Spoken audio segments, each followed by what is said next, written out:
The West Bloomfield girls basketball team started off the season a little bit rough with a tough 1-4 start to eventually end the season currently 19-8 and reach the state semifinals for a fourth straight year. And it's all planning due to the support of Coach Darren McAllister and the West Bloomfield High School Athletic Director. So joining us right here live on The Splash is the Athletic Director for West Bloomfield High School, Mr. Eric Pierce. Thank you for being here, sir. Oh, Kevin, thanks for having me. I always love a chance to talk about our Lakers. Of course. You got a lot going on, a lot of success to celebrate. But something that we talked about briefly before, I want you to expound on a little bit more. How has the athletic department, your role as athletic director, supported the West Bloomfield girls basketball team's journey back to the state semifinals? Yeah, I think the biggest thing that we provide in terms of the athletic department is we provide them an avenue for success, and that means giving them the proper opportunities in order to, take their games to the next level. Obviously, there's a wonderful coaching staff that we have led by Darren McAllister and Jamie Glynns and Talisha Washington. But we also try to provide them with the means. You mentioned the 1-4 start at the beginning of the year. As defending state champs, we were invited to a lot of invitationals playing the top teams from around this area as well as from other states as well. So you put them in front of the toughest competition, you get them prepared for their league schedule, you help support them any way you can, whether it be, buses, fan support, all those different types of things once the playoffs begin. And the biggest thing is allowing the girls to go out there and focus on their games and to focus on their opponent as opposed to the outside, what we call noise. We want them to be able to go out there and just say, hey, this is the basketball game. This is what we're doing today, and we're bringing home another W for Laker Nation. Let's go. I love that. And on my journey, I'm covering the girls basketball games. I see you at every single game for the most part, supporting, giving that support, like you said, like that they need. So I love to see that as well. And like we just discussed, starting off with 1 win, 4 losses in the first few games of the season. And that included 3 straight losses, by the way: Saginaw, Heritage, Belleville, and St. Clair Shores, South Lake. What impact do you feel like this actual challenging early season schedule that was designed by Coach McAllister, if I'm not mistaken, how do you feel like that had an impact on the team's development? Yeah, it's no secret this team's a little different than the teams we've had in the past couple of years. The last couple of years, having like Mayana Hooper, who helped start it all off, and Sydney and Kendall Hendricks, and then Summer and India Davis. Those were people that were absolutely fantastic for our program and did a lot of the heavy lifting. Destiny Washington for the past few years. This year we came in with a new cast, so to speak. Sheridan Beal, leading us in scoring, and Ava Lord and Brianna and Breasia Gamble Jones and London Hall, and it took a little while for them to get their sea legs, so to speak. And they were thrown right to the wolves in terms of the competition right away. I mean, we have a challenging schedule. We set up the toughest teams to play every single year. Coach McAllister does that for a reason. And this is the reason right now. It might not look that great at the beginning of the year when we're going out there and we're still learning and we're still getting into our comfort zone with our games. But you see the fruition of it right now when you're in the playoffs and you're already battle tested. So these young ladies, I tell you, the grind that they go through, seeing them in practice every single day and seeing how hard they work, watching them develop through the year. There was a point in time where we were playing Cass Tech in the middle of the season, and it was actually at our MLK Classic, and I looked at them like, wow, they're getting it. They are getting it right now. This is fantastic. They're coming together. And just to see them continue to develop and continue to improve, and all the way through the last quarterfinal game that we had against Utica Ford this last Tuesday, to see them go out in a dominating fashion to a team that was 24-2 before they came in there, and then beat them by 15. That's amazing progression, amazing development. I tip my cap to the coaching staff. That's wonderful. But most importantly, the girls have done it themselves. These young ladies, they work. Those practices are intense. As they should be, because you want to be battle tested for these big events and these big stages like the semifinals right here, well, in East Lansing, I should say, at the Breslin Center. Now, I want to talk about something very briefly, right? Belleville being one of those beginning losses earlier in the season. It was a tough loss. I'm going to be honest, 84 49. West Bloomfield took a loss. What adjustments do you feel like they need to make in order to come with a win facing Belleville in the state semifinals in East Lansing? Well, I believe, honestly, the biggest adjustment's experience. You know, our girls are way more experienced, have way more court time now than they did at the beginning of the year. And that was, as you said, one of our first games.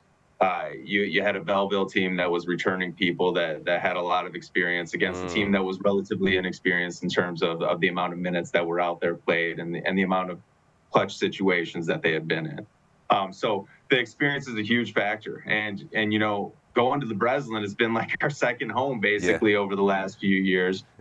Somebody was joking that Coach McAllister should get a reserved parking spot there because he's been there so much lately. But it's one of those things where we've been there. We understand what it's like. Yeah, we love going there. It's beautiful, but they're not going to be in awe of the atmosphere. They've been there before. And I think that we're going to come out. We understand the defense more now, that we understand how our offensive scheme goes, and they just have a ton more experience. They played with each other a lot more, with each other on the court. You know, we're now 27 games into the season, and there's just so much more that goes into it now, and so much more that we understand.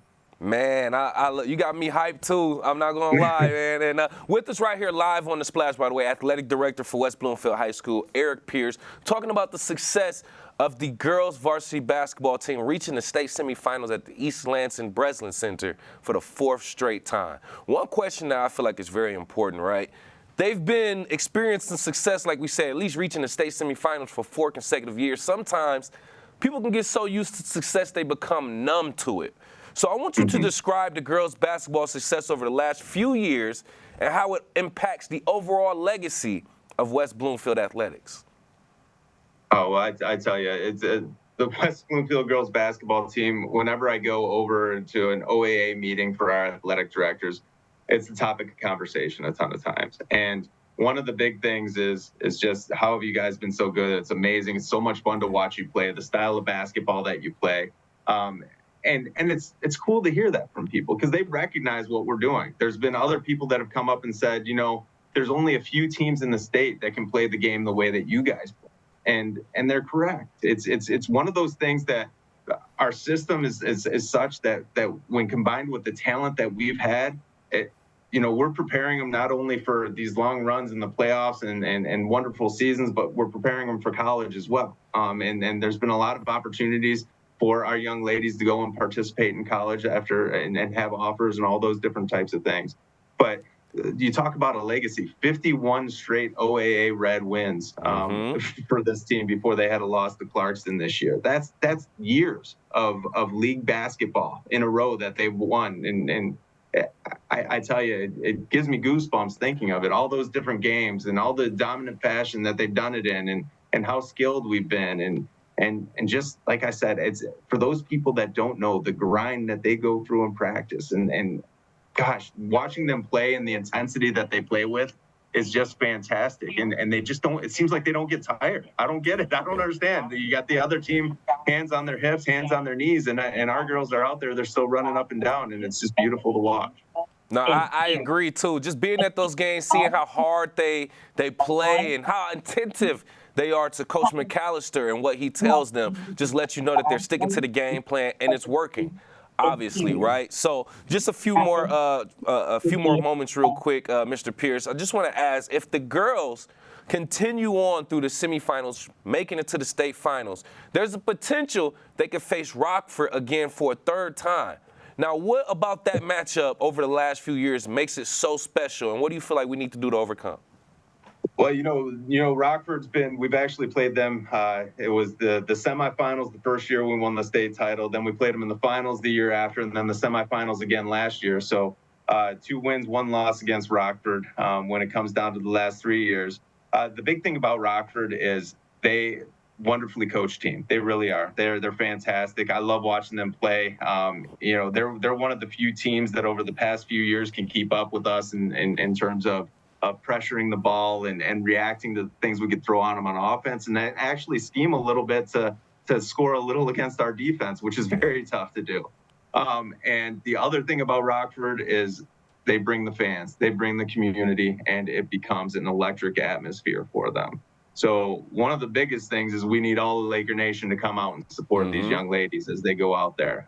It's a pleasure. They're representing the community. They're doing things right, and I tell you, they're a great group of young women that are out there, and I'm so proud of them, and just everything they've overcome. They trust me, they heard it at the beginning of the year. Right. They heard, oh my gosh, you guys are 1-4. You guys can't compete with what the teams have done before, and they're like, okay, you know what? We're gonna show you. We're gonna work and continue to work until we can come out and show you exactly what we are as a team. And they found their identity, and look at them now. And they are a true representation of Laker Nation. They're a true representation of the West Bloomfield community.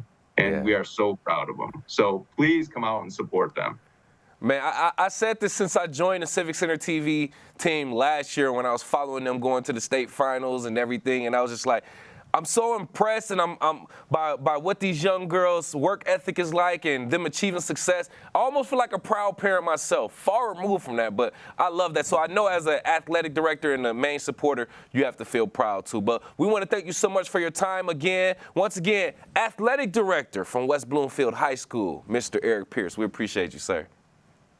Thank you so much for having me on. Go Lakers.